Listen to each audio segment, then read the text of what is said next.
오늘 미국 3대 지수 약세로 끝났습니다. 캔들 차트, S&P 500 지수 캔들 차트를 보면은 내려오던 것들을 커버하고 3일 연속 상승, 특히 이제 갭 상승을 한번 했다가 그 갭을 메꾸고 약세를 지금 현재 3일째 보이고 있거든요. 다행인 거는 떨어진 속도는 그나마 좀 둔화되고 있다는 거예요. 스태그플레이션 관련, 그리고 이거 떨어진 이후에 여기 보시면 후반부에, 장 후반부에 세게 내려왔다가 반등했잖아요. 그런데 장 끝나고 나서 장 후반부에 보면 여기 내려왔다 반등했는데 다시 추세적으로 약간씩 흘러내리다 지금은 멈춰 있는 상황입니다. 그러니까 장 후반부 끝자락이 힘이 좀 약한 상황이에요. 그리고 이거는 김민석 기자께서 10월 12일자로 올리신 기사고, 스태그플레이션 가능성이 낮지만 뉴욕 증시는 조정이 있을 거다라고 이제 한경원 글로벌 마켓에 나온 기사입니다. 이 내용 중에 보면 12개월 내 미국 내에서 스태그플레이션이 발생할 것이라고 예측하는 이는 22% 정도 되고, 유럽은 33%로 약간 높았어요. 3분의 1 정도 수준이면 그래도 낮은 건 아니죠. 아시아는 상대적으로 굉장히 낮았습니다. 16%로. 그리고 인플레이션과 관련된 것을 보면 여기 위에 인플레이션에 대해서는 62%는 대부분 일시적이다. 일시적이라는 얘기는 올 하반기나 내년 상반기 정도까지는 강세를 보이겠지만 그 위에는 추세적으로 안정화될 것이다 라고 본다는 거를 생각하시면 될 것 같고요. 31%는 대부분 지속적이라고 답을 했는데, 이 지속적이라는 답은 이렇게 생각하시면 될 것 같아요. 지금 인플레이션 타겟 목표가 2%인데 2%보다는 높은 수준에서 일정 수준 계속 지속될 것이다라고 본다, 이렇게 봐야 될 것 같습니다. 개인적으로는 저는 31%에 해당한다고 봐야 될 것 같아요. 그러니까 62% 수준이 급등했다가 지금 이제 과거 추세로 회귀한다, 이런 뜻인데, 저는 일정 부분은 과거보다는 약간 높은 수준에서 움직일 거다, 이렇게 보고 있습니다. 그리고 밑에 보면 올해 말까지 주가 조정을 예상하느냐라는 질문에 63%가 조정을 예상하고 있고요. 그러니까 올해 말까지 시장을 그렇게 긍정적으로 보지, 머리를 들고 움직이지 못할 것 같은 그런 느낌을 얘기하고 있다는 겁니다. 지금 S&P 500 지수 한 5, 6%대 아마 조정이 있을 겁니다. 우리나라 조정되고 있을 거예요. 우리나라 같은 경우는 지금 10% 넘게 조정받고 있는데, 아직 그 머리를 들고 위로 빨리 올라갈 것이다, 이런 생각은 안 하셔야 되는 게 맞지 않는가라는 하는 것 때문에 그 투자자들의 심리 조사를 보여드렸고요. 에너지 쪽이 지금 계속 뜨겁게 움직이고 있어요. 이게 석유가 얘기고요. 서부 텍사스 중진료가 얘기고요. 이거는 천연가스입니다. 열심히 올라가다가 10월 5일 날 10월 5일 6일인가요? 푸틴이 나와가지고 천연가스 공급을 확대할 수 있다라고 하는 얘기를 하면서 급락을 했는데, 일단 내려가는 속도 정도는 둔화되면서 약간 반등했고요. 이게 석탄에도 동일하게 그 시점쯤 같이 푸틴 얘기 때문에 같이 영향을 받으면서 반등 내려왔었는데 지금 현재 반등을 하고 있습니다. 이거는 이런 생각을 할 수가 있겠죠. 천연가스가 문제를 해결할 수도 있겠다라는 생각을 해보게 만들 수 있습니다. 이거 한겨레 기사인데요. 10월 12일자 천연가스 칼진 러시아 공급량 조절로 유럽 길들이나 라고 나왔고, 이 기사를 쓰신 분은 조기원 기자께서 쓰셨습니다. 여기 보면 유럽으로 가는 그 천연가스 통로가 3군데가 있는데, 가스관이 그 중에 이제 독일로 이렇게 직접 뚫리는 가스관이 이번에 9월에 완공이 됐거든요. 문제는 밑에 보면은 여기 미국과 유럽 일부 국가들은 이 가스관으로 인해 러시아에 대한 유럽 에너지 유인이 더 심해진다며 반대 의사를 거듭 밝혀왔다라고 얘기가 나왔죠. 그리고 푸틴 대통령은 가스프롬이 새로운 시스템을 사용하면 더 싸게 가스를 공급할 수 있다라고 하고 있죠. 그래서 아직 그 완공은 9월 달에 됐는데 사용 승인 절차가 아직 남아 있어서 지금 가동은 안 되고 있습니다. 그러니까 러시아 쪽에 너무 에너지가 의존되는 쪽으로 가는 거 아니냐라고 우려를 하고 있긴 한데, 그것 때문에 아직 이제 완공이나 이런 부분들에 대한, 그러니까 사용 승인 절차가 아직 안 끝난 상황인데, 이게 부정적이기도 하고 긍정적인 뉴스라고도 보시면 돼요. 다만 지금은 이게 공급이 안 되고 있으니까 부정적인 상황으로 작동하고 있겠죠. 그런데 이 협상이 타결되게 되면 그거는 긍정적인 이슈로 작동할 수 있을 거고, 여기 보시면 석탄 가격이 천연가스의 푸틴 얘기에 따라서 동일한 방향성으로 다른 에너지 자원이지만 움직였다는 걸 보면서 천연가스의 문제가 좀 급물살을 타면 이게 노르트 스트림 그 가동이 급물살을 타면서 공급량이 급격히 확대가 되면 에너지원 쪽에 인플레이션 압력이나 이런 부분들은 조금 누그러지면서 결과적으로는 그 주식시장을 흔들리는 변동성의 요소에서 사라질 수 있다라고 하는 그런 가능성을 열고 있으시면 될 것 같아요. 그래서 지금 현재 이 노르트 스트림 2의 가동 승인 요 부분의 뉴스 보도가 중요한 뉴스 보도라고 하는 걸 인지하고 계시면 됩니다. 그 다음에 이거와 관련해서 한 가지 보여드릴게요. 지금 유가가 뭐 $100이기도 하고 많이 나오고 있는데 지금 상황이 예전하고 약간 비슷한 부분이 있습니다. 없지 않아서. 그건 뭐냐면 이게 글로벌 금융위기 즈음이거든요. 그래서 이제 유가가 굉장히 많이 올라가다가 이때는 유가가 $200 간다고 난리쳤던 때입니다. 전문가들 보고서에서 이게 유가가 이때 뭐 $150 정도 조금 못 갔거든요. 이게 $200 간다고 난리치다가 붕괴돼가지고 내려왔었는데 그 이후에 경기가 확장 국면으로 다시 터닝하면서 유가는 다시 올라갔었습니다. 근데 그 이전에 과열됐던 그 유가까지는 못 올라가고 다시 급락을 했거든요. 이 급락을 한 이유는 그 이전부터 유가는 내려오다가 조금 내려오기 시작했거든요. 그게 이제 2011년 5월 달쯤 되면 남유럽 금융위기가 꾸물꾸물 올라와서 남유럽의 위기들이 얘기가 나왔고요. 그 다음에 여기 보시면 이제 주가가 갑자기 급락하죠.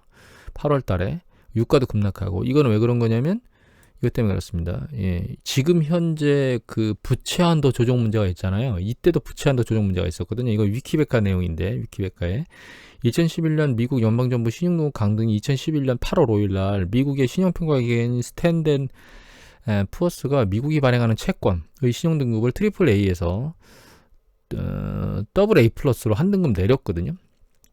이로 인해서 주가도 급락했습니다. 지금 여러분 국채 한도 얘기들을 나오고 있고 국가 디폴트 얘기가 나오고 있잖아요. 이때하고 상황이 똑같이 움직이고 있습니다. 지금 중요한 건 그 뒤에 붕괴되고 나서 유가가 그 과열됐던 그 시기만큼 올라가지 못한다는 거예요. 이게 지금도 공급 측면에서 굉장히 과열돼서 굉장히 빠른 속도로 올라가고 있거든요. 그런데 얘가 한번 조정받고 난 뒤가 되면, 그러니까 지금 뭐 서플라이 체인 문제 얘기도 있고 수급의 불균형, 서플라이 체인 문제 때문에 수급 불균형에 대한 얘기가 있는데 델타 변이나 이런 것들, 그러니까 코로나 팬데믹과 관련된 내용은 내년도 이맘때를 생각해 보면 일정 부분 수급 불균형이나 이런 부분들은 지금 그 우리나라도 베트남 쪽에다가 그 백신을 준다고 공급해 준다고 얘기가 나왔고 전 세계적으로 지금 서플라이 체인 문제가 있는 걸 알고 있기 때문에 일정 부분 자국의 문제들이 해결됐던 거를 그런 그 개발도상국 쪽에 주로 서플라이 체인 쪽에 문제가 있는 국가들에 중점적으로 백신을 공급해주면 내년도 여름이면 문제들이 해결돼 있을 거라고 사실 저는 생각을 하거든요.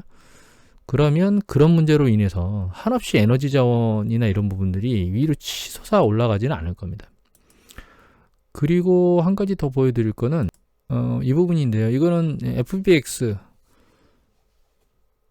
닷컴 데이터인데 여기 보시면 이 전체 총 해운 운임의 총 누계치 컨테이너 박스의 총 누계치 컨테이너 인덱스고요.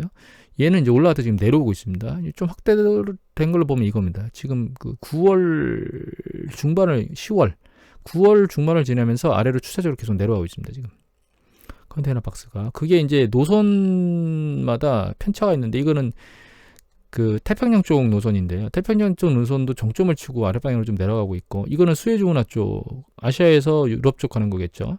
아직 꺾이지 않은 영역들이 있긴 한데 두 영역은 지금 꺾이고 있어요. 이거는 대서양 움직이는 컨테이너선입니다. 대서양 움직이는 컨테이너선도 어떤 건 안 꺾이고 올라가고 있고 어떤 건 꺾이고 있거든요. 근데 이걸 종합지수로 놓고 보면 지금 또 꺾이고 있어요. 컨테이너 지수가. 그래서 공급 쪽에 문제가 생기면서 물동량이나 이런 것들이 줄 거다라는 생각 때문에 컨테이너의 운임이 떨어지고 있는 거죠. 이런 것들도 그 수급 불균형에 일정 부분 조절을 하는 영향이 향후에는 발생할 거다 이렇게 생각을 하시면 될 것 같아요. 그 다음에 아직은 수면 위로 올라갔다 수면 위로 내려갔는데 헝다가 이자를 세 번째로 못 갚아서 이대로 지금 파산 얘기가 나오고 있잖아요.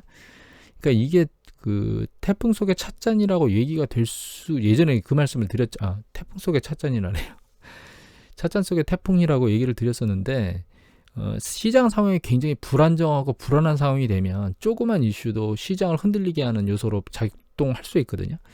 그래서 얘도 그런 작동 요인을 가지고 있다 이렇게 생각을 하면 될 것 같고, 그런 부분이 좀 세게 내려가면서 특히 이제 이런 것들이 결과적으로는 부동산 시장에 영향을 미치면서 중국의 소비 심리하고 중국의 경제 성장률 이런 것들을 낮출 수 있다는 쪽으로 전개가 되면서 시장이 주는 충격을 세게 만들 수가 있거든요. 중국은 지금 에너지 문제 그리고 부동산 관련된 문제들이 막 섞여 있으면서 시장을 요동치게 만들 수 있는 불안정성의 기사를 뽑아낼 수 있는 가능성을 잠재적으로 가지고 있는 지금 현재 국가입니다. 그런 부분도 좀 유심히 모니터링을 해야 될 부분이에요. 그리고 이거는 미국이 그 JOLT 정보가 나왔는데 일자리 창출하는 거하고 그 다음에 노동시장을 보는 건데, 이게 이제 일자리가 새로 공고된 이제 그런 숫자들이거든요. 근데 최근 내려왔습니다. 좀 이번 달에 좀 내려왔어요. 올라가다가. 그런데 여기 보시면 고용하는 것도 숫자가 줄었어요. 그런데 이직하는 건 또 늘어나요. 그러니까 이게 무슨 얘기냐면 일자리가 풍부하니까 사람들이 더 좋은 자리로 옮겨가려고 자기가 현재 다니던 곳을 그만두고 급여나 혹은 근무 환경이 좋은 쪽으로 넘어가는 사람들이 있다는 얘기예요. 그리고 기업은 자꾸 고용을 하려고 하는데 그런 것들을 눈치 보고 찾는 사람들이 많으니까 고용 수준은 그렇게 계속 느는 게 아니고 눈치 보기 때문에 제대로 잘 안 늘어나고 있다는 뜻입니다. 근데 문제는 얘가 그 임금 상승을 촉발하죠. 그러면 이게 임금은 한번 올라가면 밑으로 못 내려가거든요. 그래서 추세적으로 일정 부분 과거보다는, 그러니까 지금은 그 임금을 협상하는데 고용주가 임금을 협상하는데 그 키를 들고 있는 게 아니고 고용인이 임금 협상에 키를 들고 있는 상황입니다. 그리고 한번 올라간 임금은 내려오기가 어렵기 때문에, 그리고 미국의 주택가격도 많이 올라서 우리나라도 마찬가지지만 전 세계적으로 주거비용이 많이 올라갔거든요. 주거비용도 한번 상승하면 잘 내려오지 않는 영역입니다, 사실. 그러니까 에너지나 이런 것들이 급등하는 것들은 나중에 흐름이 지나고 나면 다시 안정화 국면으로 들어오겠지만, 한번 올라간 임금하고 한번 올라간 주거비용이 다시 내려오는 거는 쉽지가 않기 때문에 일정 부분에 대해서는 과거보다 높은 수준의 인플레이션은 지속될 거라고 생각하는 가장 주대는 거기에 있습니다, 지금 현재. 그래서 이건 인플레이션 입장에서 놓고 보면 좋지 않다라고 하는 걸로 보면 될 것 같아요. 그러니까 이 일자리가 많다는 측면에서 아직까지 사람들이 마음만 먹으면 일자리로 들어가고 일자리를 찾고 그걸 가지고 쓸 수 있는 여력이 생긴다. 이런 부분. 그 다음에 임금 상승은 일반인들한테는 쓸 수 있는 여력을 늘려주는 것 중에 하나죠. 이런 여러 가지 요인들로 놓고 보면 특히 이 고용 측면만 놓고 보면 경제가 그렇게 스태그플레이션까지, 그러니까 스태그네이션, 경기 침체까지 갈 만큼 생각을 해봐야 되겠느냐? 그건 아니다. 통상적으로 경기가 수축 국면에 들어가면 고용이 줄거든요. 그 다음에 대규모 해고도 발생하고 이런 것들이 하는데 그런 경제 현상은 보이지 않고 있기 때문에 경기 수축을 얘기하는 건 좀 너무 무리가 있다 이렇게 생각을 하고요. 간단한 경제 지표 두 가지만 더 보면, 이거는 이제 그 독일에서 현재 경제 상황이 어떠냐라고 묻는 질인데 좀 내려오고 있고요. 상승하던 게 이번에. 또 하나는 6개월 뒤 전망, 경제 전망은 어떠니? 라고 물어보는 건, 이건 하락 강도가 약간 둔화되고 있습니다. 빠른 속도로 내려오다가 이 하락 강도가 둔화되고 있어서 추세적으로 급락하는 현상은 아닌 걸로 보고 있습니다. 이건 그냥 특이해서 보여드리는 건데, 여기 보시면 인도의 소비자 물가 상승률이거든요. 전년 동기 대비. 얘는 내려가고 있습니다. 오히려 지금 난리를 치고 있는데 그리고 이게 이게 지금 10월이잖아요. 작년 10월이 이 시기거든요. 작년 10월이 이 시기인데 작년 10월이 굉장히 그 이전에 비해서 높게 올라가는 그 강도에 따라서 그거에 맞춰서 조금씩 추세가 내려오고 있는 게 아닌가 이렇게 생각을 하고 있습니다. 그 다음에 개별 주식 쪽으로 잠깐 얘기를 드리면, 여기 보면 한경글로벌 마켓인데 반도체가 없어서 난리라는데 반도체 기업의 주가는 계속 왜 하락하느냐라고 나오고 있어요. 조재길 특파원이 기사를 쓰셨고 10월 13일자 기사인데, 이건 뭐 여러 가지 얘기가 나옵니다. 결과적으로 여기서 가장 주대하게 말하는 건 얘기는 이겁니다. 반도체를 생산해서 기업에 납품하는데 납품 기간이 굉장히 늘어나고 있어요, 계속. 그러니까 납품 기한이 늘어난다는 얘기는 그만큼 반도체를 팔 수 있는 여건이 없다는 거죠. 왜냐하면 동일한 숫자를 납품하는데 납품 기한이 짧아야 더 많은 납품을 하게 될 거고 그래야 매출이 더 많이 올라가겠죠. 그런 부분에서 놓고 보면 이게 좀 불안정하다는 거예요. 지금 계속 납품 기한이 늘어나고 있으니까. 그리고 이런 것들 때문에 자동차 생산업체나 이런 여기 보시면 MCU 자동차 관련된 마이크로칩이죠. 이거와 관련된 게 내년 중반까지 생산 시설 정상화가 쉽지 않다 막 이런 얘기들이 나오면서 자동차 생산이나 이런 부분들이 문제가 있다라고 얘기를 하고 있습니다. 여기 보시면 자동차 핵심인 MCU 제어기 리드 타임은 32주나 된다. 그래서 종전 평균치 대비 3배가량 걸린다. 그래서 자동차가 잇따라 생산 목표량을 하향 조정하고 있다는 얘기들을 하고 있거든요. 이 서플라이 체인 문제 때문에 이런 일들이 발생하고 있습니다. 근데 이거는 긍정적인 부분과 부정적인 부분을 같이 가지고 있어요. 왜냐하면 수요는 살아있는데 공급을 못 해준다는 뜻이잖아요. 그러니까 팔 수 있는 여력은 팔 수 있는 것은 존재하는데 그걸 팔 걸 물건을 대주질 못하고 있다는 뜻인 거거든요. 그러면 얘는 그 문제가 서플라이 체인의 문제가 해결이 되면 팔릴 수 있는 여력은 잠재적으로 가지고 있다는 뜻입니다. 그런 관점에서 놓고 보면 서플라이 체인이 해결이 되면 문제가 해결될 것이다라고 바라보시면 될 것 같고, 다만 반도체 쪽에서는 조금만 더 볼게요. 이거는 류지원 기사인데 기사가 10월 13일자고 그 다음에 이분은 정윤현 기자께서 쓰셨습니다. 여기 보면 애플도 반도체 칩 쇼크에 의해서 올해 생산량이 줄 수도 있다는 얘기죠. 이건 뭐죠? 매출이 준다는 뜻이죠. 이익도 준다는 뜻입니다. 그러면 올 하반기까지 긍정적인 이슈가 발생하지 않을 수 있다는 얘기고, 삼성전자는 7만이 깨져가지고 난리를 치고 있습니다. 그런데 여기 이제 14나노 EUV를 적용해서 최초로 적층에서 만드는 이런 것들의 기술력은 계속 발표하고 있고 실적 좋다는 얘기도 계속 나오고 있는데 계속 깨지고 있죠. 이건 자동차도 마찬가지입니다. 근데 이제 중요하게 생각해 봐야 될 건 우리가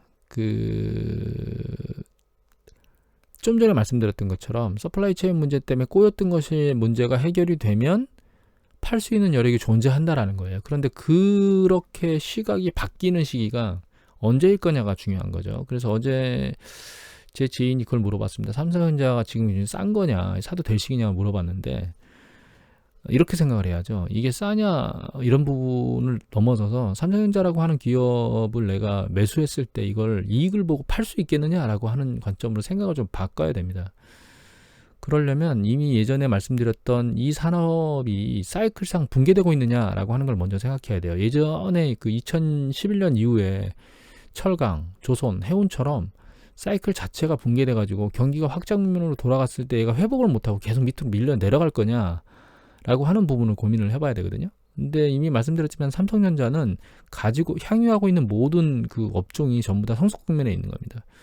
반도체도 마찬가지고요. 경쟁이 굉장히 치열하죠. 스마트폰도 마찬가지입니다. 그 다음에 OLED 쪽은 그나마 좀 나았다고 볼 수는 있지만 그것도 역시 경쟁이 치열합니다. 삼성전자 중소형 OLED는 삼성전자가 글로벌 탑이고 한 60% 정도 될 겁니다. 아마 점유가. 그 다음에 백색가전도 뭐 LG전자한테는 최근 약간 밀리고 있는 것 같긴 하지만 글로벌에서 일정 수준의 수위를 가지고 있죠. 그래서 성숙 국면에 있는 산업에서 영위를 하고 있지만 그 경쟁력이 뛰어나다고 하는 관점에서 놓고 보면 삼성전자가 단기간에 무엇인가 요건을 발생시킬 수는 없을 것 같다라고 하는 부분으로 접근을 해야 되고, 그런 관점에서 내가 가지고 있는 자금에 어느 정도 포지션을 들고 얘를 샀을 때 내가 그거를 계속 들고 삼성전자를 들고 가면서 나중에 그러니까 주가의 이익이 났을 때까지 기다릴 수 있느냐, 이런 부분들을 같이 점검하면서 투자를 하는 게 그게 올바른 투자법이 아닌가 이런 생각을 하게 됩니다. 그러니까 많이 싸다고 해서 무조건 뭐 자금을 대규모로 들이부어서 접근한다거나 단기간에 많이 빠졌으니까 단기간에 반등해서 뭔가를 많이 먹겠다 이런 생각으로 접근한다거나 이런 것보다는 이 기업의 산업이 추세적으로 붕괴될 산업이 아니고 향후에 매출이나 이런 부분들이 다시 확장될 수 있는 가능성을 가지고 있으면 그런 쪽에서 경쟁력을 유지할 수 있다라면 내 포트폴리오의 몇 % 비중을 가지고 얘를 샀을 때 얘가 이익이 날 때까지 기다릴 수 있을 것인가 라고 하는 부분으로 접근하는 게 맞는 방법이 아닌가 이런 생각을 합니다. 그리고 가격 결정력 얘기들을 계속 하거든요. 그래서 사실 우리가 눈으로 주변에서 보는 그 제품 중에 가격 결정력이 가장 센 게 최근까지 우리 전 세계적으로는 아니지만 최근까지 놓고 보면 우리나라에서는 샤넬입니다.